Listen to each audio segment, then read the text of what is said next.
ZNS Total Sports is brought to you by Fourth Terrace Diagnostic Center.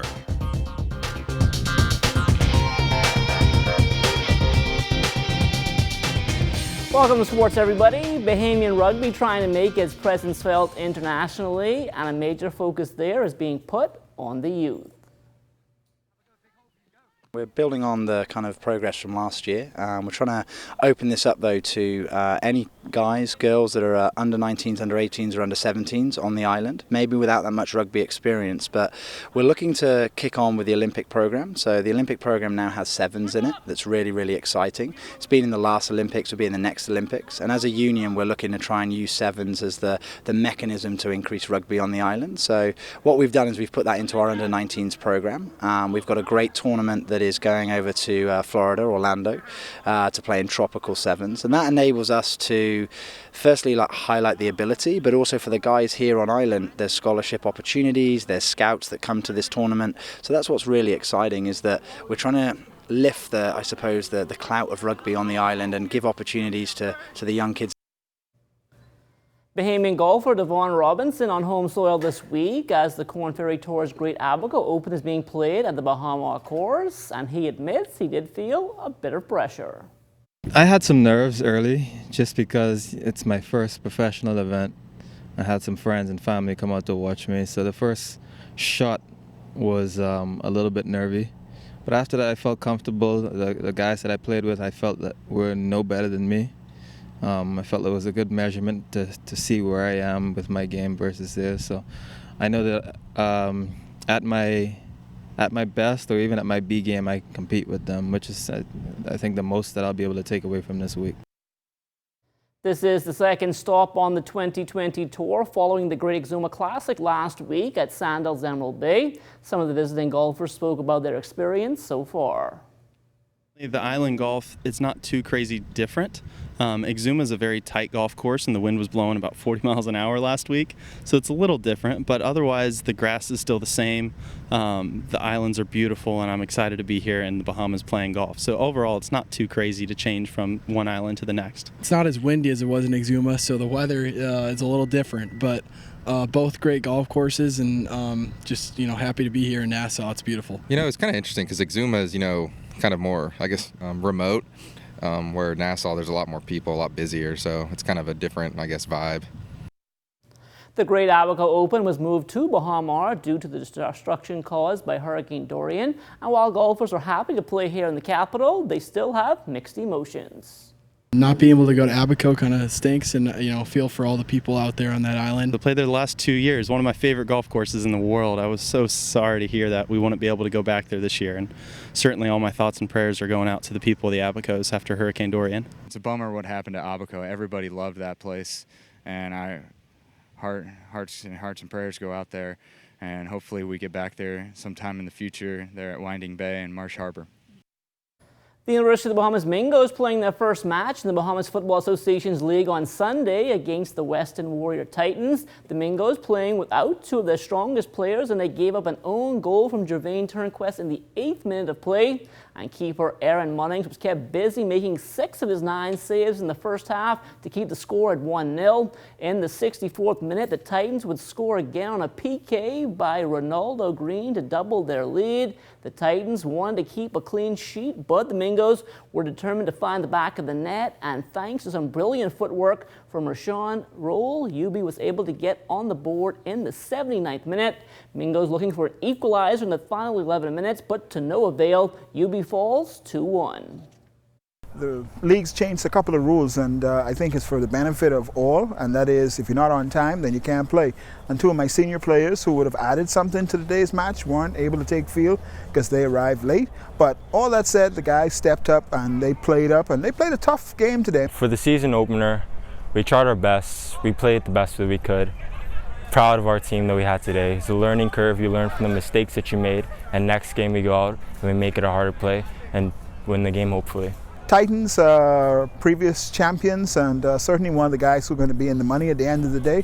And Mingo showed up today, so I'm looking for something, watch this grow a bit more in very short order, and I'm glad to see we actually were able to open the nets today, which has been an Achilles heel for this team.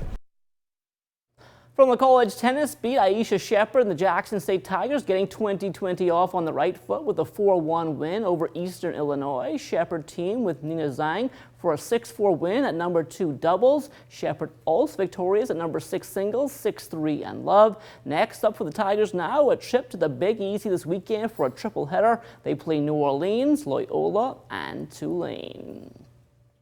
On to the college hardwood now. A big game last night for Malachi McCoy. He had 21 points on 10 of 11 shooting from the field. Benedict falling in overtime 87-80 to Albany State. Nate Bethel also double figures for McKendree, posting 15 points in a 72-69 loss to Southern Indiana. Godfrey Roll finishing up with 8 points and 8 rebounds as Southwest Baptist won 82-74 over Drury. Charles Bain had 7 points for Robert Morris. That came in a 67-55 win over Sacred Heart. Javon Ferguson posting 7 points for William Jewell. That came in a loss to Rockhurst 95-72. As for Kai Jones, he scored 4 points as Texas suffered a blowout by West Virginia. They were ranked number 14 in the nation. Final score there 97-59.